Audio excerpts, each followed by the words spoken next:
Welcome everybody back to Boost in Motion, guys. And today we're going to talk about these increasing car prices. And for guys who are watching right now, today is the last day of me selling my Infiniti Q60 and no one wants to buy it. And it's okay. But anyways, we're cooking with grease and we're looking to buy a G37 ASAP. So guys, you already know what to do. Let's hit that intro. Welcome everybody back to Boost in Motion, guys. Good morning, good afternoon, and good night. Thank you.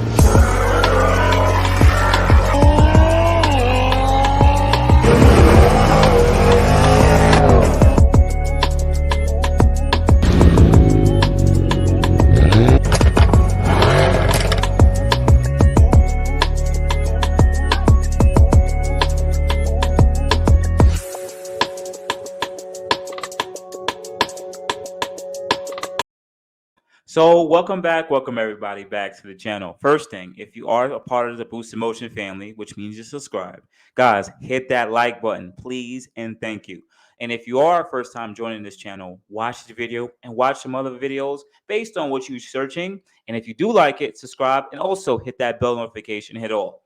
But in this video, I want to show you guys some of the car prices for G37s currently on the market. Now, I'm going to use some car guru trends, which show that the average price of dealerships, how much they were decreasing and how we have this inflation now going on with prices. So I'm trying to help you guys buy your best price G37, but also I'm also trying to show you guys, listen, you guys are getting got. Anyways, guys, let's go. Let's quickly do a quick screen share and let's just look at some quick prices. So I like to be completely transparent with you guys. I am looking to get a 2009 and up G37X. So I don't want a rear-wheel drive. I want a all-wheel drive. The second close would actually be a 6-speed manual rear-wheel drive. But honestly, I want an all-wheel drive because this second car on the channel isn't going to be as much as my daily driver as the Q60. This is going to be a car that I'm building and making content for a short period of time, and then I will sell it. So it's very important for me to find something in the price margin that I'm not losing a lot of money on equity, but also on top of that I'm not getting got for the price and everything like that. So let's take a quick look. We're on TrueCar right now, and I already did a quick filter, and I put between 2009 and 2012. Honestly, I would like a 2013, 2014 and up, but the prices are ridiculous, and I'm not paying $20,000 on a 10-year-old G37, and I'm going to show you guys why with the car guru trends. So anyways, take a quick look. If you can see this, the lowest price on the car guru site based on my mileage around me, which is about nationwide, is about it's about 11.5 for 2011 G35 G37X with 175,000 miles. Now, for anyone who's watching, 175,000 miles is a lot, right? And these prices were prices of G37s with like 80, 90,000 miles. You guys are literally paying $3,000 to $4,000 more for a car with more mileage.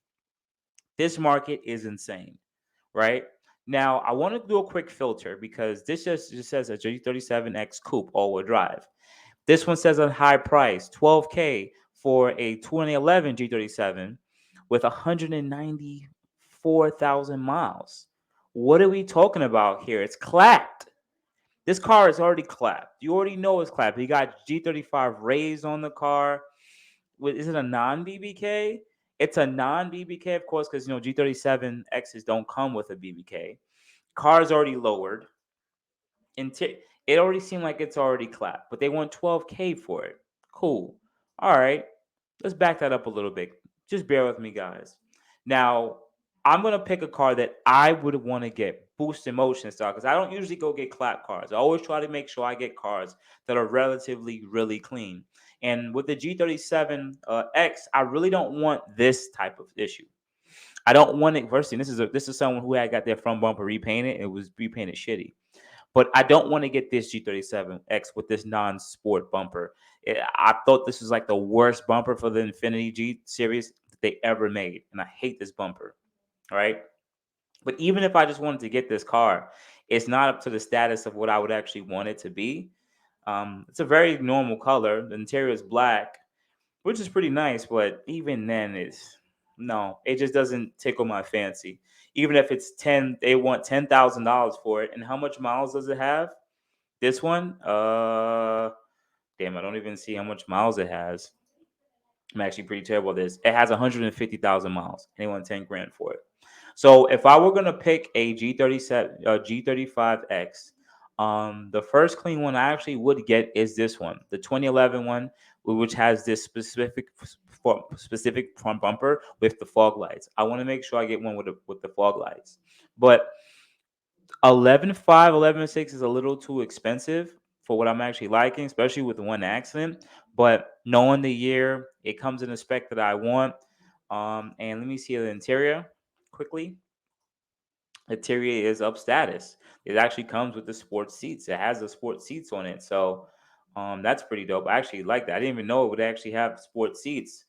This person comes with Navi too, right? Navi, which doesn't really matter in 2022. We all use Google Maps. But this car looks like it's in pretty good condition. I'm just surprised it has sports seats though. They must have added that, or as an optional. Someone must have added that after, because I don't know why I would have these sports seats and bolstering. Maybe that the whoever's taking the photo actually are lying to you. Now, this is something of what I would actually get, right? Bear with me. If you made it to this part of the video, guys, don't worry. We're going to get to the trends because I think the trends are the most important thing. I want to make sure that you guys are not getting got. Now, let me just do a quick back one. Now, if your boy Boost was trying to get a car, you guys already know which one I would get right here. And it's standing right out. Right here. 2011 Infiniti G35X. Coupe all-wheel drive. It's red. It has the fog light package. It has the sports seats, or the sports seats that I would like. It has the BBK. It's exactly how I would actually would want it. And they want $14,000 for it.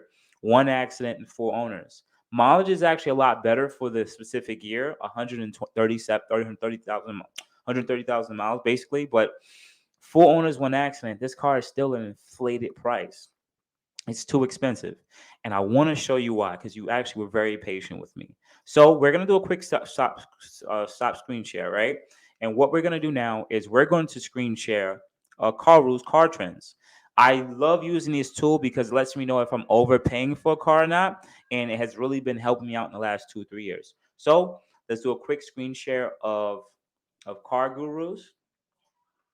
All right. So I already have the listing up, right? So this graph is going to be, bear with me, guys. This graph, can you turn it down, please? This graph is going to be from 2009 up to 2013, right? Now, this is for the Infiniti G37. This applies to all G37. Doesn't mean G37X or IPL or anything like that. And these are the average prices of the cars that were sold by dealerships over time from 2017 to 2022. Now, if you take a look, right, the orange line is the 2009 G37, right? In 2017, the car was selling on average right around 13.5, right? And it came down to its lowest low of 8.8 or 8.8 of 2020. This is during the pandemic, right? But if you take a look at this graph, anyone knows a graph. The price of this car was always on a steady decline. And for some strange reason, because of the supply chain shortage, right? These cars are still on the road. They haven't went anywhere, right? So these cars are still on the road. For some strange reason, in 2020 to 2022, the car had a little quick jump. And then from 2021 of last year, right around this time, the price of the car went all the way up to about 13,000. What was it? 12.1, almost a little over $12,000 now, from the lowest low of 8.8. Now we can use this as a, what we can say is this. Well, because of the market, this is just for inflation. The business guys that are watching, the people who know numbers know what I'm talking about here, though, right? And if you know numbers, you know that when a graph, this is the slowest depreciation that it was going on. It was on this proper slope. This Infiniti G37 was going to be worth right around $7,000 to $8,000 in 2022 because it is an old car. It is from 2009 and it's in 2022. But because of the inflated BS that's going on right now, right? Because all of this is bullshit. And I know the dealership guys that are watching me, the salesmen know what I'm talking about. Y'all just raising the prices just because y'all can do it. Period. People, you have buyers. You know that they come to buy something that's your commodity, so you can add $2,000-$3,000 on it, and people are gonna buy it because they still need a car. You know what I'm saying? So that's the problem that's going on right now, right? So now the prices of the car has jumped to 12 grand from 8. Now, I told you guys, I'm looking at primarily 2011. So take the 2009 off, right? The 2011 is up with the different bumpers or whatever, or the 2012, right around there, right? The same depreciation curve exists. 2017, that car was going for $16,000, right? And before the pandemic, before 2020, it was at 12.5 from 16 about 3 years before. So we were going to have this car under $10,000 in 2022.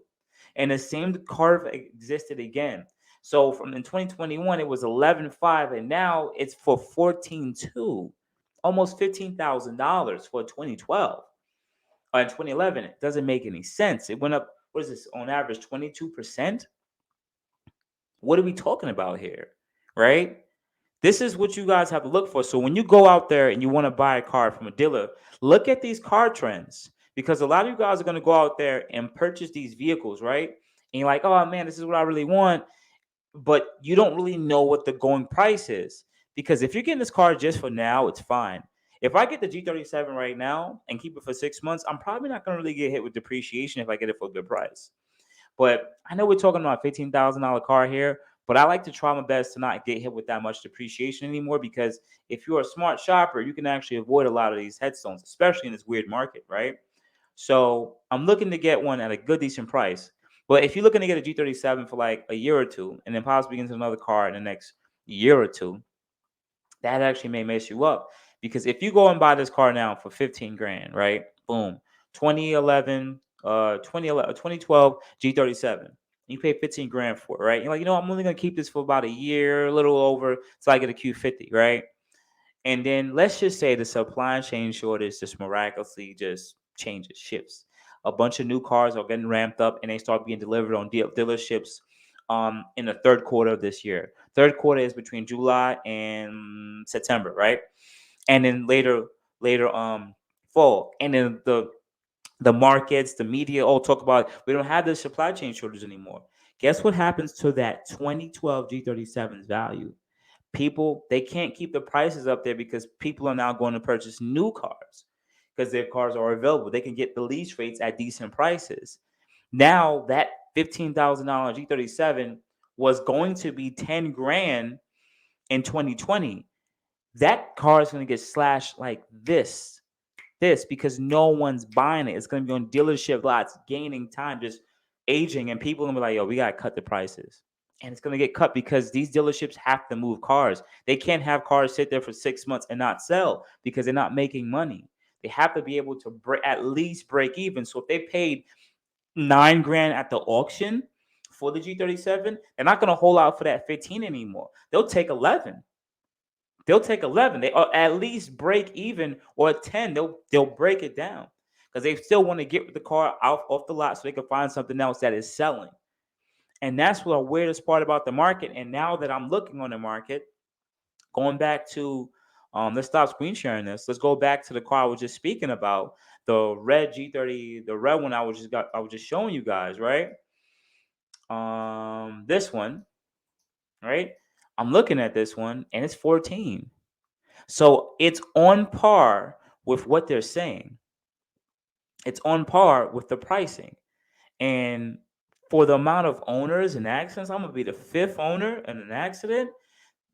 What? This car is overinflated in price. This car should be a $10,000 car, 11,000 car, especially with the owners and accidents. The red does help it.